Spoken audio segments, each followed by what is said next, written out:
करीब 97% से ज्यादा सुन्नी मुसलमानों की आबादी वाले देश सूडान पर शायद किसी की बुरी नजर लग गई। पूरा आरोप एक मुस्लिम देश पर ही है। नाम है यूएई। अब जिसकी सत्ता के खिलाफ दुनिया भर के मुसलमान आवाज उठा रहे हैं। सूडान, वो देश जो कभी अफ्रीका की उम्मीद था, आज आग में जलता एक बंजर मैदान बन चुका है। साल 2023 से शुरू हुआ गृह युद्ध अब इंसानियत की सबसे डरावनी कहानी बन गई। राजधानी खार्तूम से लेकर दारफूर तक हर सड़क खून से लाल है, हर घर में मातम है। दो ताकतवर जनरल, सूडान आर्मी की अब्देल फतह अल बुरहान और अर्धसैनिक बल आरएसएफ के कमांडर मोहम्मद हमदान दगालो, जिसे दुनिया हेमदती के नाम से जानती है, सत्ता की भूख में अपने ही देश को चीर चुके हैं। कई हजार लोग मारे जा चुके हैं। 1.2 करोड़ के आसपास लोग विस्थापित हो गए और 2.5 करोड़ लोग भूख से तड़प रहे हैं। ये सिर्फ युद्ध नहीं, एक साइलेंट नरसंहार है जिसे दुनिया देख रही है पर कुछ नहीं कर रही। साल 2019 महीनों चले विरोध के बाद तानाशाह उमर अल बशीर को सत्ता से हटाया गया। जनता ने समझा अब लोकतंत्र आएगा, लेकिन हकीकत में आया नया तानाशाह। वही सेना, वही बंदूकें, बस चेहरे बदल गए। शुरुआत में सेना और आरएसएफ साथ थे, पर धीरे धीरे यह गठजोड़ जहर बन गया। एक ने खुद को राष्ट्र रक्षक कहा, दूसरे ने लोकतंत्र की आवाज। पर दोनों के हाथ एक जैसे लाल हैं। आरएसएफ ने व्यापारियों पर टैक्स लगाए, सोने की खदानों पर कब्जा किया और जो विरोध करे उसे मौत दे दी। सूडान की गलियों में अब कोई उम्मीद नहीं, सिर्फ राख और बारूद की गंध है।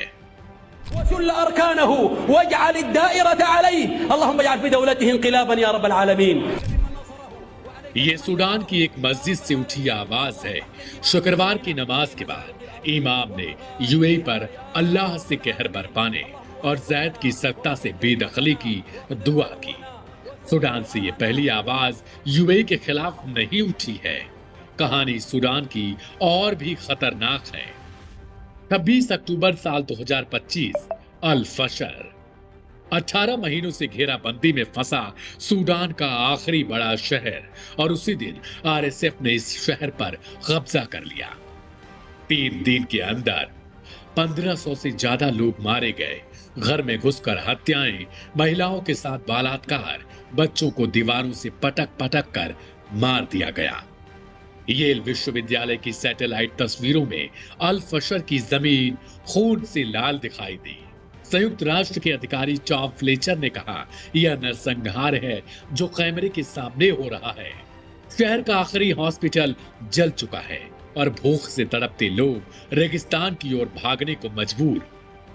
आरएसएफ का दावा है हम लोकतंत्र के लिए लड़ रहे हैं, पर असलियत ये है कि यह लड़ाई अब इंसानियत के खिलाफ बन चुकी है और अब इस जंग की डोरे खींची जा रही हैं बाहर से। सूडान की सेना का आरोप है कि संयुक्त अरब अमीरात पर्दे के पीछे से आरएसएफ को हथियार और पैसे भेज रहा है। अमेरिकी सांसद सारा जैकब्स और ह्यूमन राइट्स वॉच का भी दावा है ब्रिटेन से खरीदे गए हथियार अब सूडान में आरएसएफ के हाथों में हैं। यूएई पर भी यही आरोप है कि उसने भाड़े के सैनिकों की भर्ती में मदद की और दारफूर में हुए नरसंहार में उसकी वित्तीय भूमिका रही। वहीं मिस्र, तुर्की और ईरान सूडानी सेना का समर्थन कर रहे हैं। यानी ये जंग अब 2 जनरलों की नहीं रही, यह एक प्रॉक्सी वार बन चुकी है जिसमें हर देश अपनी चाल चल रहा है और मर रहा है सिर्फ आम इंसान। अल फशर की तबाही के बाद अब खतरा है सूडान फिर टूट जाएगा। जैसे साल 2011 में दक्षिणी सूडान अलग हुआ था, लेकिन इस बार टूटेगा सिर्फ नक्शा नहीं, पूरी सभ्यता टूटेगी। आरएसएफ अरब जनजातियों से जुड़ा है, जबकि सेना गैर अरब मुसलमानों का प्रतिनिधित्व करती है। ह्यूमन राइट्स वॉच के मुताबिक यह जाति सफाया है। यहाँ मसालियत जनजाति के लोगों को निशाना बनाकर खत्म किया जा रहा है। अंतर्राष्ट्रीय न्यायालय ने यूएई पर मामला यह कहकर खारिज कर दिया कि उसने नरसंहार कन्वेंशन से खुद को बाहर रखा है, यानी कोई सजा नहीं, कोई जवाबदेही नहीं। सूडान अब सिर्फ खून से नहीं, दुनिया की चुप्पी से भी लाल हो चुका है, और यह चुप्पी शायद आने वाले कई नरसंहारों की बुनियाद बन जाएगी।